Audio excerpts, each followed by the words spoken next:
Two new portal commits to talk about for the Louisville Cardinals on today's episode of the Locked On Louisville podcast. Texas A&M linebacker Jurriente Davis, Oklahoma defensive back Daeh McCullough. We'll also talk about tight end commit Tanner Koziol decommitting from the program. So with that being said, stay tuned.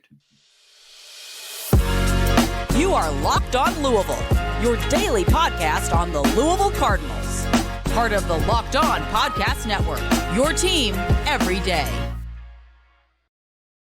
Hey, what's going on, everyone? Welcome into another episode of the Locked On Louisville podcast. I'm your host, Dalton Pence. Today's episode brought to you by Gametime. Download the Gametime app, create an account, use the code Locked On for $20 off of your first purchase.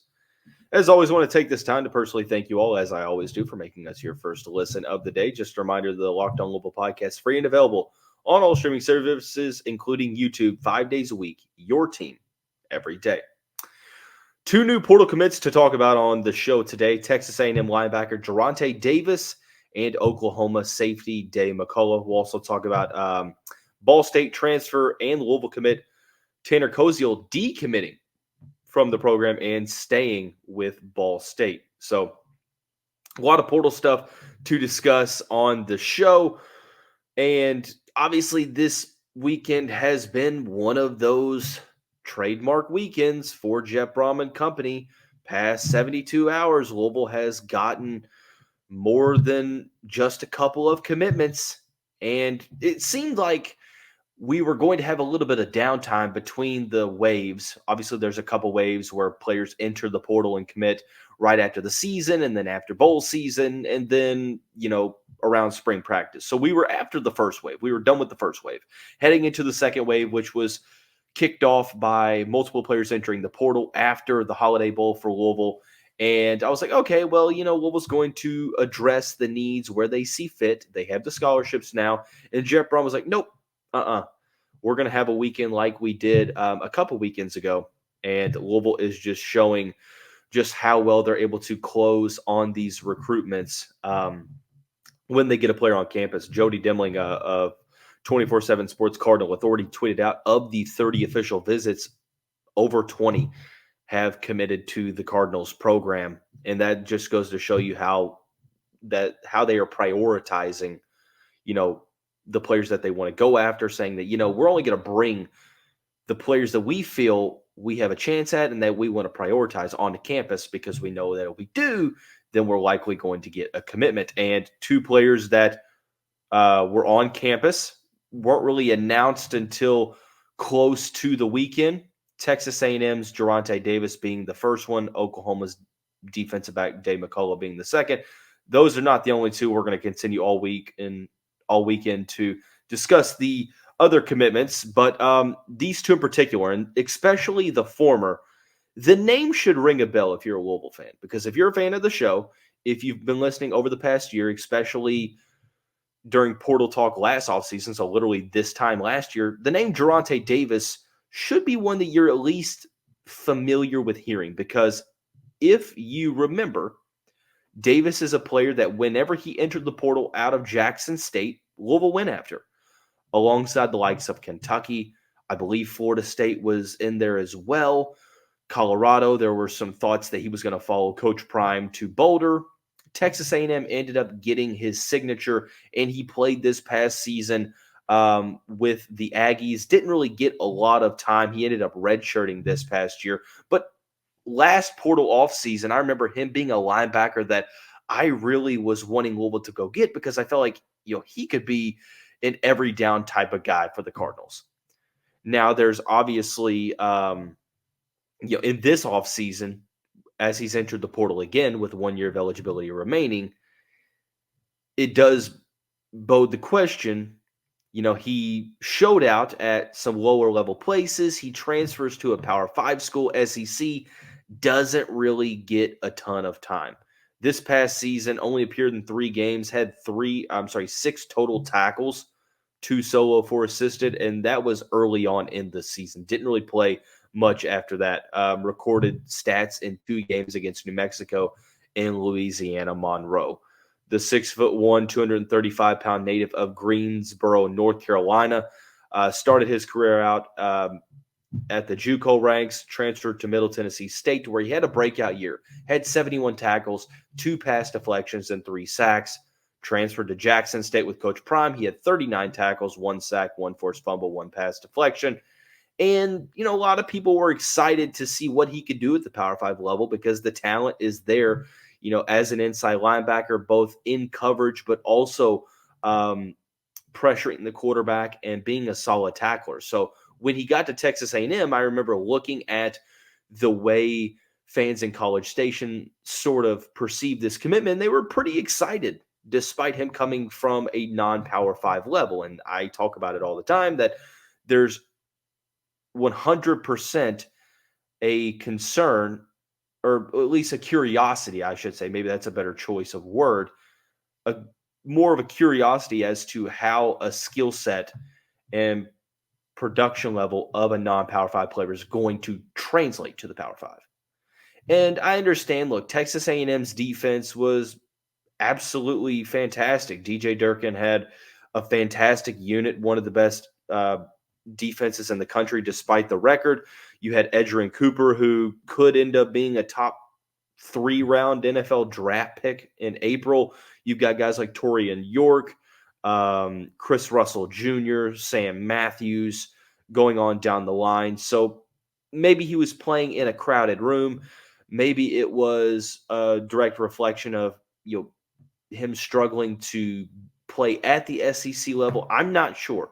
I'll be honest with you. I tried to ask some people from the College Station area that cover the SEC, hey, what's the scoop? Why did Jurriente Davis not get a ton of time? And I didn't really see much in terms of injury. I don't think that there was an injury issue.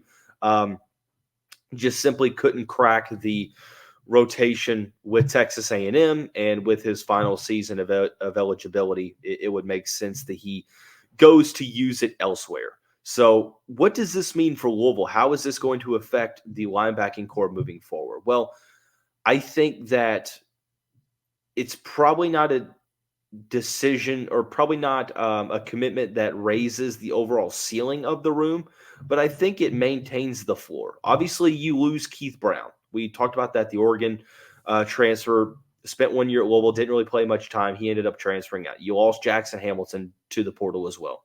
Gilbert Frierson, although played outside linebacker, he also is no longer with the team as he graduated and is on to the NFL draft. I think adding a guy like Jurriente Davis, who veteran guy, veteran leader, knows some of the players on this team already, was recruited by the coaching staff. They were fond of him coming out of Jackson State. It seems like they're fond of him coming out of Texas A&M as well. They believe in the skill set. I think that this is a depth move for the Cardinals. And that's put it this way, when we talk about depth move, I think there's maybe a negative perception surrounding that term. It's like, oh, he's just not good enough. At the end of the day, he's going to be able to play garbage time snaps. No, it's not what I'm saying. I think you have your starters right now, TJ Quinn. You have Jalen Alderman as well. You've got some young guys that could rise into the fold. TJ Capers, Stanquan Clark, etc. But I still wanted to see some more depth for the team because you sort of lost multiple guys to a position that wasn't really all that deep to begin with in terms of numbers. And adding a veteran guy like Jurriente Davis, who the coaching staff is fond of his skill set, going to have 1 year remaining. If he is a player that can be a rotational guy in 2024, I think it's the right move because you can't only add starters. You have to address depth, and I think that he's going to be meaningful depth that can jump in and play meaningful snaps when need be, because we saw injuries affect every team, and they affected Louisville at their star positions. Some of their best players got hurt in 2023, and you had to have guys that I remember fans questioning, well, why did you take a guy like that in the portal, if you had a scholarship remaining? Because you have a scholarship remaining, right? You're taking players that can fill depth needs and can be rotational guys and can be solid players on the field. And I like this move. I don't think it is a starting level addition. I don't think that Jurriente Davis is a starter in 2024. I could be wrong. Obviously, the coaching staff they're getting paid the big bucks to make these decisions, and I'm just your local friendly Locked On Louisville podcast host. But I look at this as a solid depth move. Essentially look at it as a replacement, a one-on-one replacement, Keith Brown for Jurriente Davis, and I feel like Louisville gets better in that regard. So solid addition.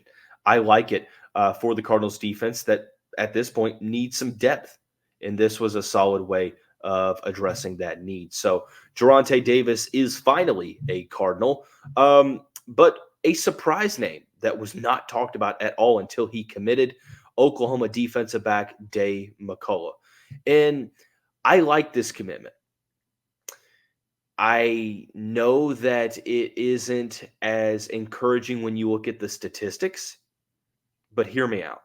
I'm going to plead my case here momentarily after we talk about our friends over at FanDuel. The regular season is wrapping up this weekend for the National Football League, but there's no better time to get in on the action with FanDuel, America's number one sportsbook. Right now, new customers get $150 in bonus bets guaranteed when you place a $5 bet. That's $150 in bonus bets, win or lose.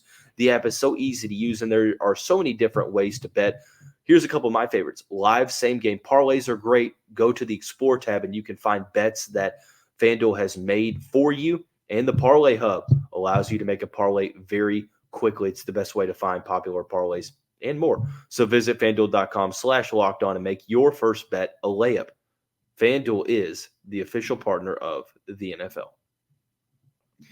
Hey, Cardinal fans, thanks again for making Locked On Louisville your first listen of the day. Just a reminder that Locked On has launched the first ever national sports 24/7 streaming channel on YouTube. Locked On Sports Today is here for you 24/7, covering the top sports stories of the day with the local experts of Locked On, plus our national shows every league. Go to Locked On Sports Today on YouTube and subscribe to the first ever 24/7 national streaming channel. A commitment that many people really didn't see coming. I had not heard this name until he committed, or right before he committed, is Oklahoma defensive back Daeh McCullough. Played at Oklahoma this past year, was a four-star safety in the 2023 class. He's from South Bend, Indiana, so was in the backyard of where Jeff Brom and company liked to recruit, which is the Hoosier State, being at Purdue. So this is a player that it's pretty – I feel like it's pretty obvious that Jeff Brom knows Daeh McCullough and probably recruited him out of high school as well. But one thing that Louisville fans were sort of hesitant to be encouraged about was that he did not record a single statistic this year for the Sooners. Now, when you go to a place like Oklahoma, it's going to be hard to play as a true freshman. So I understand why people would maybe not necessarily be as encouraged about this addition, because you still need secondary help. But I think that there's a couple different reasons why you should feel encouraged about this addition. Number one is what I just said. Even at a place like Louisville, places all over, four-star level guys don't play right away. Now, the harsh reality is that, either he isn't up to playing at that level, or he's not on that level of play, or he is behind some veteran guys, some guys that have already been playing in college, and he has to wait his turn like a lot of players do every single year. I think it's too soon to suggest the former. Like you would have to go for the latter at the point, because I think it's way too early to say that he's not, Power 5 level. He's a former four-star recruit. I understand the Cardinals have had some four-star recruits over the past couple classes that just have not panned out. And they've had some three-star guys that have panned out. And it's all about scouting at this point in time. But, like I mentioned, you should feel encouraged because he is a former four-star level guy, and there is hope that he can, at some point, turn it around and develop into a solid Power 5 level player. Coming out of high school, I want to read you an excerpt from Alan True, the national recruiting analyst of 24/7 Sports, who projected him as a Power 5 starter. Here's what True had to say. Has cornerback experience and has played there a lot early in his high school career, but as his body grows, he's beginning to project more to safety or nickel. Even from his cornerback slot, he was always physical and supported the run. He is disciplined, takes good angles to the ball, and when he had to take on a block, did so with good technique and physicality. Has played some in the deep part of the secondary also, and length, or has played some in the deep part of the secondary also, and length and smarts allows him to get his hands on a lot of passes. Finding a true positional home and developing there and continuing to get more explosive will be keys for him in development, but a really good, savvy football player with growth potential and scheme versatility. 6'1", pretty solid safety height. As Alan said, could play as a safety, could play in the nickel, could play, obviously, the nickel position for the Cardinals is I want to say I lose my terminology. I think it's the card position or the star or whatever they call it with the terminology. I always get it mixed up at this point, but I think that versatility definitely could be something that bodes well for the Cardinals. It is the star position that Ben Perry plays along with Antonio Watts. Here's another thing. The versatility is something that I look at and think, okay, not only are you banking on the potential, you also have the versatility to play him at a couple different positions. 6'1", solid in coverage coming out of high school, a physical guy that's still sort of growing into his body. If he can play at the star position, if he can play at the safety position, I think that either one is pretty beneficial for the Cardinals because I think that this is the depth piece type recruitment in 2024. I think that McCulla is probably a long-term play for the Cardinals because like we've talked about, you don't want to have to completely overturn your roster every single season. If you have scholarships available, I'm fine with going after a guy with multiple years of eligibility. That brings you to point number 3. He has 4 years of college eligibility remaining. That is big time because guess what? MJ Griffin, 1 year left. Devin Neal, probably 1 year left. Blake Ruffin, transfer from Eastern Illinois that played at Trinity, 1 year left. Ben Perry could go to the league after this. Antonio Watts would be the successor at that point at the star position. But I say all that to say this. I think that he's going to be a guy that fills out valuable depth in 2024 with the vision of being a potential starter in 2025. I like this play for Louisville in that regard. Not every addition has to be a guy that can come in right away and be able to start. I'm okay with bringing in players like you did last year, like you brought in a Marcus Washington, like you brought in a Marquise Groves-Killebrew that just didn't end up panning out. Marcus Washington could be in the mix at cornerback this year. Aaron Williams, 4-star cornerback who had to battle some injury, had the ACL surgery. He's going to be back in 2024. Former 4-star level guy that you're hoping can have a breakout year. I'm all right with this type of commitment. A guy who has 4 years of eligibility remaining, very talented 4-star coming out of high school. Braum also is pretty familiar with this game, being a South Bend native. And I think it makes sense from the timeline aspect of this defense because you've got a lot of veterans.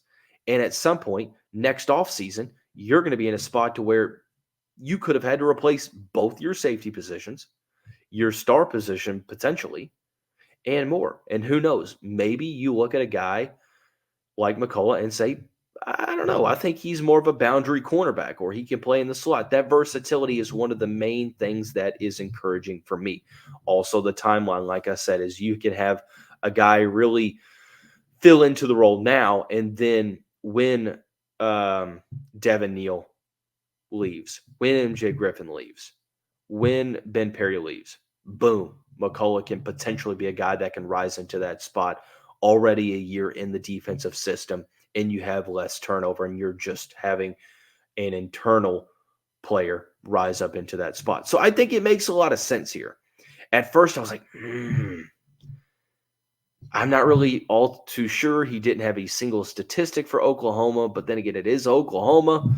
and he was just a freshman, and not all true freshmen play a lot of snaps, and I'm all right with this addition. I like this. I think that it obviously takes a lot of belief in the coaching staff to be able to develop McCulla into an eventual potential starting level guy, or at the very least rotational player. But I like this move for the Cardinals. So two very solid depth pieces added to the Cardinals defense. Some movement on offense, but not in the way that you would want.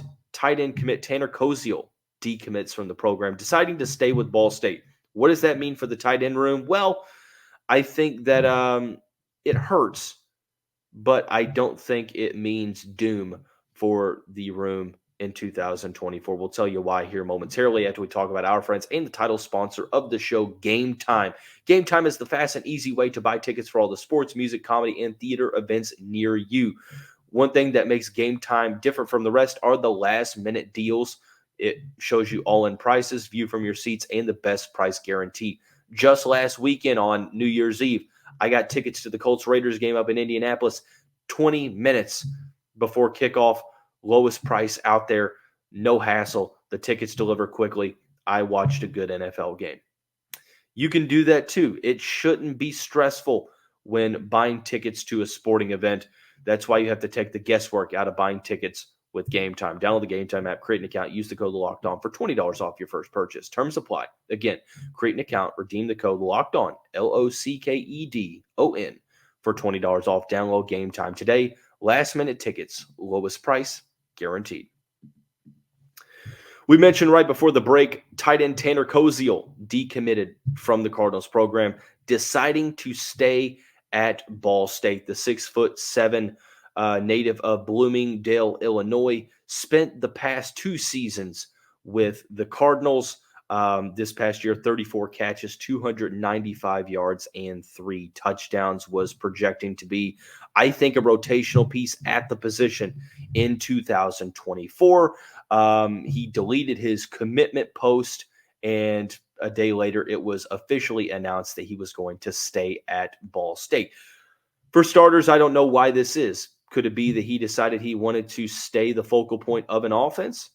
Potentially. I don't think that that was going to be the case here at Louisville. Was this Jeff Brom saying, hey, look, I appreciate you committing here, but it might be best to either look elsewhere or go back to Ball State? Could be. I'm not sure. It could be either one of those two. It could be a mixture of both. Regardless, Koziol back with the Ball State program, and the Cardinals have another scholarship to use. They've already done well with the tight end position at the portal. They have their projected starter, San Diego State tight end Mark Redmond, who has been one of the better tight ends in the country the past 2 seasons. You also got Isaiah Cummings from Kentucky, former Louisville Male High School product. He is back in the 502. He is with the program. So you brought in 3 tight ends. Now you have 2. You also return guys like Jamari Johnson, like Nate Kariski, bringing in a 4-star tight end in Dylan Mesman. So to make a long story short, I don't think that this move, it sucks because I think that Koziol could have been a solid rotational tight end for this team. But like I mentioned, I don't think that he was going to be the focal point at tight end. I think that that's going to be Mark Redmond. I think you look at a room that's filled with Kariski, Mesman, Johnson, and Isaiah Cummings, and you are more than happy with the guys that you have at the position. I think that Cummings is going to be a player that is involved more in the receiving aspect of things. Kariski is a solid blocker who had some pretty solid receiving catches this year. And then Jamari Johnson, the former low 4-star, high 3-star player from California, who a lot of people have high hopes for. He's also in the room as well. So, I mean, it hurts losing Koziol, but it's not the end of the world. I see people on social media where a lot of people love to be trolls saying, oh, Louisville loses a commitment going back to Ball State. If that's what there is to get upset about, then, oh, well. I will take what the Cardinals have done in the portal up until this point over the past month, and having a decommitment or 2, it is what it is. Miles Slusher from Arkansas decommitted from the Cardinals last year after committing and ended up going to Colorado, and you brought in a guy like Gilbert Frierson, who probably was better than Slusher would have been for the Cardinals this year. And it would be different if Koziol was like the only tight end that you got, because personally, I didn't think that tight end was as large of a need as many previously thought, although I did understand that it was a priority moving forward. But you got Mark Redmond, who's going to be probably the starter. You got Isaiah Cummings, who didn't have the greatest career at Kentucky, but showed that he can play, at least in the SEC, so he can play at the Power 5. And then you have some internal candidates. Nate Kariski, who I really, really think is going to be a solid player for the Cardinals moving forward. I think that it makes a ton of sense that, he's going to be relied upon moving forward. Jamari Johnson, your hope is that he's able to take the next step ahead in his development. And Dylan Mesman, do not forget about one of the best tight ends in the country in the 2024 class. He is one of the best players in the state of Michigan, top 500 player, 4-star in the 24/7 sports composite, that I think is going to be a guy that you can really look at in year one, thinking that he's going to make a couple plays, saying, yeah, that guy's going to be really good for us down the road.